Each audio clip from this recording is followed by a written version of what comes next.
Hello there folks, and a very warm welcome as usual back to What's for Tea and our wee archive recipe for this week, and I do hope that I find you very well indeed.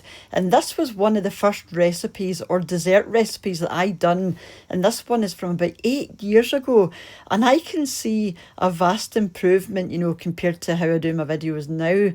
Yeah, so I've also put the ingredients in the pinned comments down below because it's a bit all over the place when it comes to quantity and everything that you need, so I'll leave it pinned down below just for easier reference. But this is everything that I used here as usual. I have added this in just to make it a wee bit easier to follow and understand, but do give this one a go. Although it's not the best or the clearest recipe in the world, the end result is absolutely delicious. It's more like a strawberry fool than a cheesecake in my opinion, but it's really nice, perfect for the summer weather. So let me hand you over to me from 8 years ago, and I'll catch up with you at the end.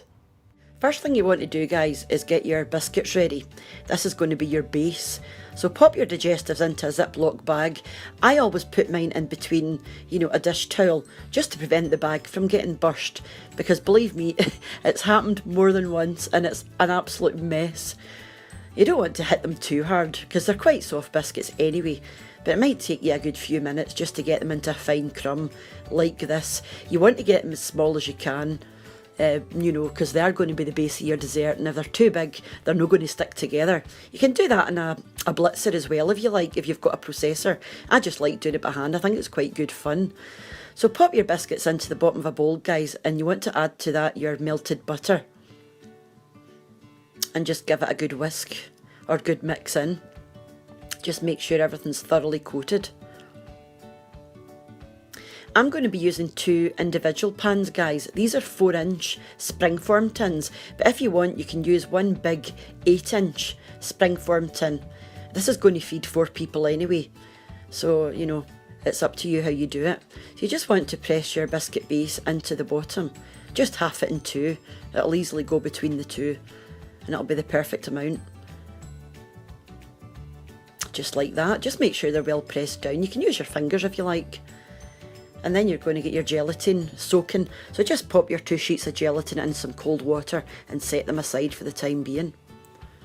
Now your strawberries, guys, just put your frozen strawberries into a container and put over the top 75 grams of your caster sugar. Just leave them to the side till later on and they'll break down and create your sauce. Then you want to go into your, sorry guys, I've got a frog in my throat. Put your fresh strawberries into a pan and add 25 grams of your caster sugar. And to that you want to add 2 tablespoons of water.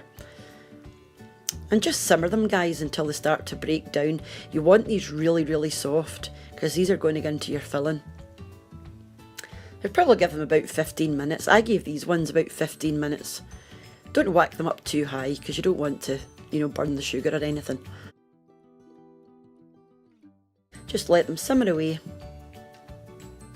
And after 15 minutes you'll end up with this. Now I'm just choosing to mash mine because I quite like wee lumps, you know, of the fruit in my filling. But if you want, you can sieve this, you know, if you like it smoother. And just go ahead and add your gelatin while it's still piping hot. Make sure it's thoroughly stirred in and dissolved. Once you're at that, guys, you can just set it to the side and let it cool. You're now going to move on to the rest of your filling.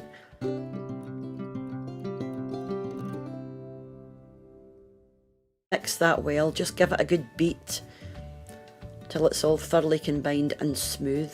Right, that's us, that's that done, guys. So now you want to move on to your cream. So you can either use a hand whisk, you know, if you don't have a stand whisk, just use a hand whisk, it does the same thing.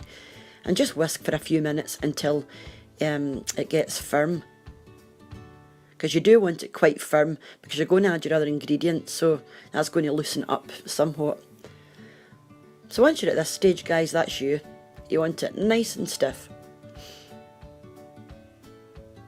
And then you want to go back to your cream cheese mixture. Sorry about the camera angle, guys. I've got a new tripod and it's just trying to get used to it, but I'll get there. So go back to your cream cheese, guys, and you want to add in the sauce that you've left to cool. It doesn't need to be freezing cold, it just needs to be cooled down a good bit. So give that a good mix in to your cream cheese mix. And then you just want to add in your Greek yogurt as well, guys. Again, just give it a good mix in. You don't have to be too gentle with this, but once you go to add your cream in, you'll want to be a wee bit more gentle, just kind of fold everything together. So then go back to your cream, guys, and just dump your whole mixture on top of that. And then with a big spoon, just fold the whole thing in, working right from the bottom of the bowl to the top. And this will just take a few minutes. It smelled amazing actually, it's so fruity. And you can't really see it in camera, but it's a lovely pink colour, sort of baby pink. So that's it, guys, that's your filling done. So you want to get your biscuit base out the fridge and just pour this on top. You want to fill them more or less to the top.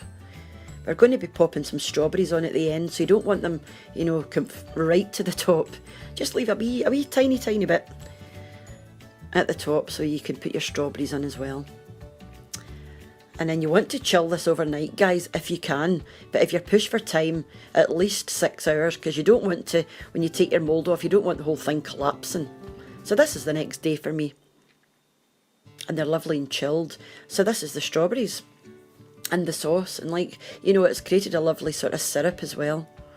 I prefer using frozen strawberries for this because they break down and they're a lot softer. And I just use those to decorate the top. You don't have to do this, guys, if you don't want to. This is just what I like to do. I just think it looks pretty. Or you can slice them up as well if you like. Or just leave it plain. It's entirely up to you, as usual. Like I say, guys, these wee pans will feed too. I know they don't look much, but they're actually quite, you know, it's very, very rich. And they're actually bigger than they look. And I've just went ahead and put some of the syrup on top. Again, this is optional. I just think it looks pretty. And you're going to pop them back into the fridge to refrigerate for about an hour. And what's going to happen, this syrup is going to go through your mixture and create a lovely pink mousse. And that's us ready to assemble, guys. As you can see, all the sauce has sort of disappeared and went into the mousse. And that's just a wee bit of squirty cream, some extra fresh strawberries, and I just like doing this with a fork or a spoon with some powdered sugar. I think it looks quite cool, a bit fancy schmancy. And that's it, guys. And some white chocolate shavings over the top. So that's it, but absolutely delicious, like I said, but I had a really good chuckle watching that. I really do trip over my words, you know, and the measurements were appearing at the wrong times. I did try and, you know, clean it up as much as I could, but like I said, I will leave the ingredients in the pinned comments down below just to make it a wee bit easier in case you are going to give it a go for yourself. But thank you so much for sticking with it if you're still here, and a huge thank you as usual to the supporters of the channel over on my Patreon page, to the channel members here on YouTube, for you all for watching and leaving your lovely comments, for those that share the videos and who have bought me a coffee using the Buy Me a Coffee link, and those, you know, obviously that support in any way that you can. It's all very much appreciated, and I will catch up with you during the week for another wee video or 3. So until then, take care and bye for now. Bye now.